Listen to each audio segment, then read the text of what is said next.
మాలల సింహగర్జన కార్యక్రమానికి 30 లక్షల మంది మాలలు పాల్గొనేందుకు సిద్ధంగా ఉన్నారని అన్నారు చెన్నూరు ఎమ్మెల్యే వివేక్ వెంకటస్వామి. డిసెంబర్ 1న జరిగే ఈ సభకు వేదిక కానున్న సికింద్రాబాద్లోని పరేడ్ గ్రౌండ్ను సందర్శించారు. తెలంగాణ రాష్ట్రంలో పెద్ద సంఖ్యలో ఉన్న మాలలు మేమంతా కలిసే ఉన్నామని తెలపడానికి ఈ సభ ఒక మెసేజ్ అన్నారు. సింహగర్జన సభకు హాజరై విజయవంతం చేయాలని మాల సోదరులకు కోరారు వివేక్ వెంకటస్వామి.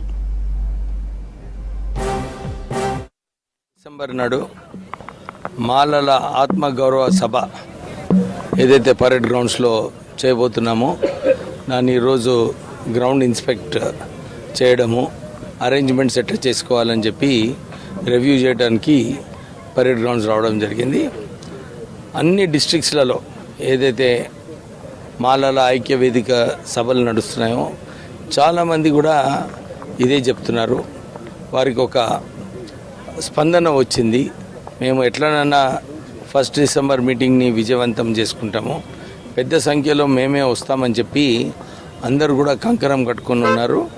మేమందరం కూడా మాలలందరికీ కూడా 30 లక్షల మంది మాలలు ఏదైతే ఉన్నారో ఈ రాష్ట్రంలో అందరూ కూడా ఇదొక మెసేజ్ అన్నమాట. అందరికీ మేమందరం కూడా పెద్ద సంఖ్యలో ఉన్నాము, అందరం కలిసి ఉన్నాము, మాకు న్యాయం ఏదైతే జరగాలో అది జరపాలని చెప్పి మెసేజ్ పంపించడానికి ఈ సభ ఏర్పాటు చేయడం జరిగింది. అందరూ కూడా ఇదే చెప్తున్నారు, సార్ ఇప్పటివరకు చేయలేదు, మన కుల ఈ ఆత్మగౌరవ సభ చేసుకున్నప్పుడు చాలామంది విమర్శిస్తున్నారు. ఎందుకు విమర్శిస్తున్నారు? అన్ని కమ్యూనిటీస్ కాస్ట్లు కూడా వాళ్ళు చేసుకుంటున్నారు. ఇప్పుడు సుమారు 30 లక్షల మందితోని second largest caste in Telangana మాలల కాస్టే ఉంది. మనమందరం కూడా ఎందుకంటే అన్ని మీటింగ్లలో చిత్తశుద్ధితోని డిసిప్లిన్తోని 4-5 గంటలు కూర్చొని వాళ్ళందరూ కూడా మీటింగ్ అటెండ్ చేస్తున్నారు.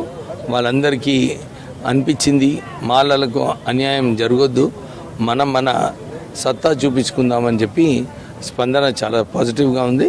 1 డిసెంబర్ నాడు పెద్ద ఎత్తున పెద్ద సంఖ్యలో మాలలు వచ్చి ఈ కార్యక్రమం